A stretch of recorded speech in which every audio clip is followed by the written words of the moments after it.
Hi, John Robertson here again, your volunteer librarian for Oscar. I came in early this morning to do a little video on the pregnancy calculator in Oscar. It's very useful for all the obstetrical care providers that use Oscar. So I will be switching my hat between volunteer librarian and obstetrical care provider as we have a look at this. The background for this is that the Society of Obstetrics and Gynecology in Canada, the SOGC, in February of 2014, came out with some guidelines about how we date pregnancies. There were concerns about inductions happening too early or happening too late, and some inconsistencies in terms of who was doing what when. And so they came out with guidelines basically saying that once the pregnancy is past 7 weeks and 0 days, that the best dating would be with an ultrasound looking at the crown rump length. When you get to 12 to 14 weeks, they tend to switch over between the crown rump length and the other measurements, the biparietal diameter, the abdominal circumference, and the femur length. If you're interested in this, there is a guideline, as I said, originally published in February of 2014, but then updated in October of 2019. And that guideline is right here. It is number 338 from Obstetrics, the Journal of Obstetrics and Gynecology of Canada. As I said, when we scroll down here, they noted that ultrasound alone is more accurate than even certain menstrual dates for determining gestational age up to and including 23 weeks of gestation. So they say every pregnant woman should be offered a first trimester ultrasound and that they should measure the crown rump length. And once you've got to at least 7 weeks or 10 millimeters, that ultrasound is what we should be using to figure out what our dates were. Again, between 12 and 14 weeks, that they use the crown rump length up until you get to 84 millimeters. And then past 84 millimeters, you start using the biparietal diameter. You're welcome to read through the rest of the whole recommendation, but that's the highlights that we're talking about today. Another thing that I briefly want to mention is I want to say some thanks to Peter Hutton-Zapsky and to David Page and to Kat Montgomery. They're the people that put all the effort into making this pregnancy calculator work well for us. So without further ado, we're going to go looking for the pregnancy calculator. Now, I have it already up here, but let's step back. Let's go to the main Oscar Canada webpage, and let's type pregnancy calculator in here. And we'll go down. There we go, 2014, that's what we're looking for. Now, this folder has both the maternity care calendar and the pregnancy calculator. I'll do another video when I have more time, and we'll talk about the pregnancy care calculator as well. But let's go to this folder. And now we're going to go down to here where it says pregnancy calculator August 2014. And we're going to go to the zip file because that's going to be the easiest way to bring this in. If you haven't and you're interested, you can look at my other video earlier on getting eForms and importing them into Oscar. Let's go to this file right here, and we'll just click on this and download it. We're going to save the file to the desktop. We're going to go into Oscar. We're going to go into administration. We're going to go into manage eForms. We're going to go into import, not upload, but import. And we're going to click on import. We're going to browse. We're going to go back to my desktop. We're going to look for that pregnancy calculator. And I just typed in preg and I get pregnancy calculator popping up there. So we're going to use that. We're going to open that, and that'll bring pregnancy calculator August 2014, and we're going to import that. Now, this is already in my Oscar, so importing it is a little bit redundant at this point in time.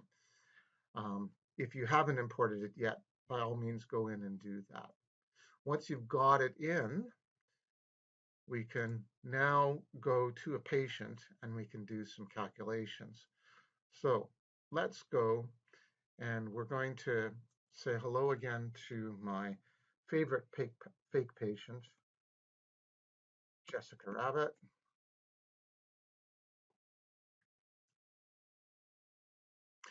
And there she is. Let's bring her up.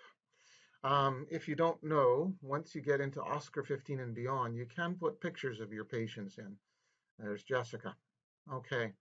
Once you've got the eForm in, possibly the easiest way to find it is to go into the search and start typing pregnancy. And this one up the top here is going to be the pregnancy calculator. But if you're not sure, you can go into eForms, click on the plus sign here, go into show all, and then what I would suggest that we do is we hit the control button and the F button, or the command and F button, and start typing pregnancy.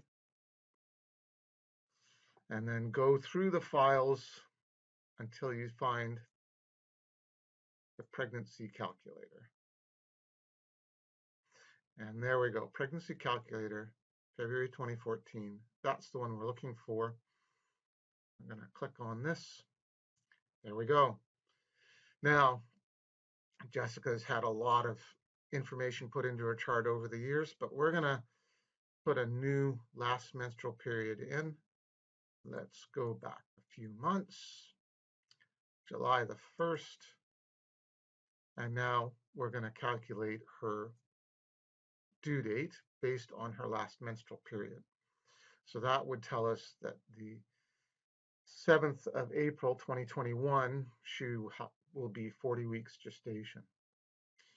The next thing that we can do is we can say, well, what if she had a dating ultrasound last month on the 15th?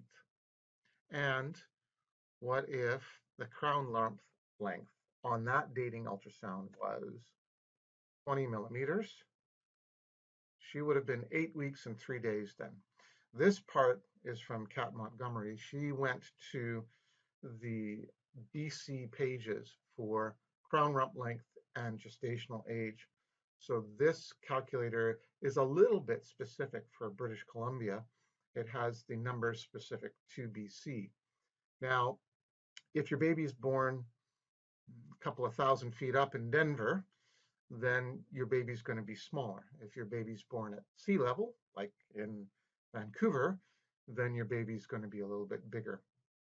Some of the ultrasound machines that they use in the hospital come with built-in calculators. Some of those built-in calculators actually are from Denver, and so they can throw off measurements a little bit. A day or two usually is all that it is, but these measurements are based on the ones that were put out by Perinatal Services BC for the measurements for babies in BC. So now, if we click on the calculator again, we find that actually her real due date would be the 24th of April, not the 7th of April of 2021. Now, what about if we didn't want to use the current guidelines from the SOGC, we wanted to use the previous guidelines? Well, then we can still go with this ultrasound. Now, this is the previous guidelines. Let's go back to calculate the due date. Now, what about when is the patient going to be, or today, let's say today. How far along is the patient today? She's 11 weeks and 6 days today. When will she be 10 days past her due date? And we would consider booking her for an induction. Well, that would actually be May the 4th. How about as an OBGYN by myself, I'm going to be looking at ladies that need a cesarean section to be doing those between 39 and 40 weeks. So when will she be 39 weeks? Well, that would be on the 17th of April. When would I want to do the 18-week ultrasound? Well, that would be the 21st of November. Now we can submit that, and that'll go into the patient's chart, and then all of those measurements will stay in the patient's chart. The good thing about that is the British Columbia antenatal record, and I suspect as well the Ontario one, doesn't completely talk with Oscar. So if you put the last menstrual period and the due date in your antenatal record, it won't necessarily automatically fill out any other forms that you have when you're trying to send somebody off somewhere and you want to put the due date in or the last menstrual period. But this form and also the maternity care calculator will put those numbers into the patient's chart so that if you open up another ultrasound requisition that pulls up the last menstrual period or a referral to maternal fetal medicine, all those numbers will pop up for you. So we're going to click on submit here, and those numbers are all going to go into the patient's chart.